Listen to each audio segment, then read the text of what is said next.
Le 5 juillet 2019, le pont transbordeur de Rochefort poursuit son important chantier de rénovation en arborant fièrement un tablier flambant neuf afin d'accueillir dignement le retour de la frégate l'Hermione de son voyage normand. Pour parvenir à ce résultat, il faut remonter à janvier 2018, où les 22 tronçons de quelques 16 tonnes chacun auront été tout d'abord patiemment assemblés une première fois au sol sur le chantier visible d'Échillais avant leur installation définitive à 50 mètres au-dessus de la Charente. Les tronçons sont aujourd'hui stockés sur la zone qu'on appelle le chantier visitable. Ils sont posés sur un semi-remorque, amenés jusqu'au pied du pylône rive gauche, où là on les met à l'eau sur un ponton donc, qui est guidé par 2 vedettes. Et ces 2 vedettes permettent ensuite le déplacement du tronçon jusqu'à sa position définitive. La position définitive est donnée par un GPS installé dans une des vedettes donc, qui tracte le ponton. 50 mètres plus haut, c'est une équipe professionnelle et motivée qui attend chaque tronçon sous la direction de Sébastien, conducteur de travaux. Pour réussir ce défi humain et matériel, le bureau d'études de Baudin-Châteauneuf a dû imaginer un système original de hissage. On a un chariot qui a été conçu par l'entreprise, il vient s'accrocher sur les câbles et ensuite il y a 4 treuils qui descendent jusqu'au niveau de l'eau, là où arrive le tronçon de tablier à monter, qui arrive sur une barge, qui est levé verticalement et qui arrive en position. Et une fois arrivé en position, il faut l'attacher au tronçon précédent. Ah, levez les deux là, le 2 et le 4. On n'attache pas tout de suite, on n'attache que la partie supérieure pour le sécuriser. Il faut être vigilant à toutes les étapes, en étude, en fabrication des pièces et puis bien sûr au montage pour éviter d'avoir de mauvaises surprises une fois là-haut. Certains hissages se sont déroulés avec beaucoup de vent.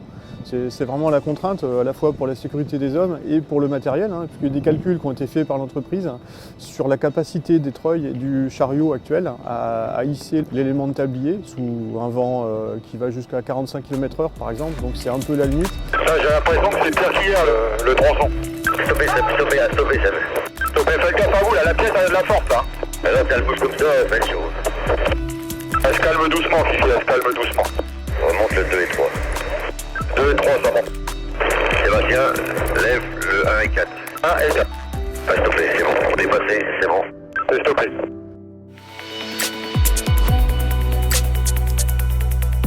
Suffit pour Bastien. Ce qu'il faut là, c'est qu'il y ait un gars par suspente maintenant, Philippe. Un gars par suspente, 4 stop shoot, un gars par suspente, et après on y va, d'accord? Les points de sécurité, effectivement, sont un sujet important. On a essayé d'équiper au maximum au sol chaque tronçon de protection collective, de manière à ce que les opérateurs à 50 mètres de haut puissent travailler dans des conditions de sécurité correctes.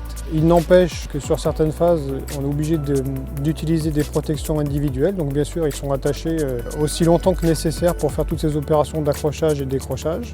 Et sur la barge, effectivement, qui est un autre point de sécurité important. On a pris l'option que les opérateurs, une fois le tronçon attaché à ces câbles, montent sur le tronçon de manière à ce qu'ils ne risquent pas d'être emportés par la barge au moment du décollage du tronçon. Les opérateurs sont ensuite récupérés avant le hissage par la vedette de l'amanage, une opération qui obtient toujours un franc succès auprès des collègues au perché. C'est lui, attention les gars, il va sauter là.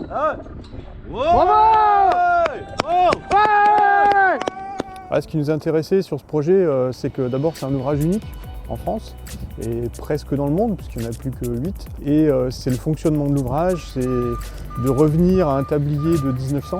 C'était un vrai challenge technique en fait, puisqu'à l'époque il n'y avait pas de note de calcul qui nous assurait que c'était faisable. La preuve, quand il était mis en service, il y a eu plusieurs ruptures. Et c'est vraiment un projet très très complet, à la fois en termes de suspension, de tablier, il y a des problèmes de fondation aussi. En 1900, année de sa construction, la mise en place du tablier est tout à fait différente. Les éléments de la membrure inférieure sont assemblés au pied des pylônes, puis acheminés au moyen d'une grue auto-élévatrice installée en tête de chacun d'eux. Un chariot de travail appelé Blondin achemine l'élément du tablier le long des câbles porteurs à sa place définitive. Le pont doit trouver son équilibre face au poids des éléments du tablier.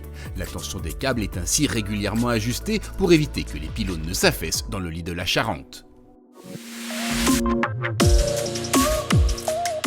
Avec les moyens modernes, il aura fallu 6 semaines aux équipes de Baudin-Châteauneuf pour installer avec succès par moyen nautique les 16 tronçons centraux, représentant une longueur de 130 mètres.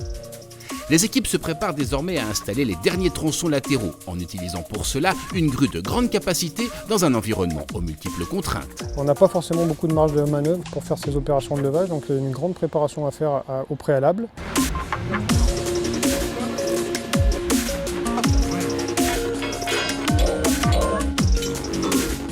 Donc ce sont des tronçons qui ne sont pas au-dessus de la Charente, qui se trouvent au droit des pylônes ou en arrière des pylônes pour le côté rive gauche. Et donc la particularité, c'est qu'il faut passer entre les câbles, à la fois les câbles provisoires et les câbles définitifs, ceux qui étaient déjà montés. Les opérations délicates, c'est forcément les opérations d'accrochage de ces tronçons une fois qu'ils sont à leur position, c'est-à-dire la mise en place de haubans définitifs dans le cas où on peut les mettre ou de haubans provisoires quand on ne peut pas. Donc une grosse préparation avant de faire ces opérations de levage depuis la terre ferme.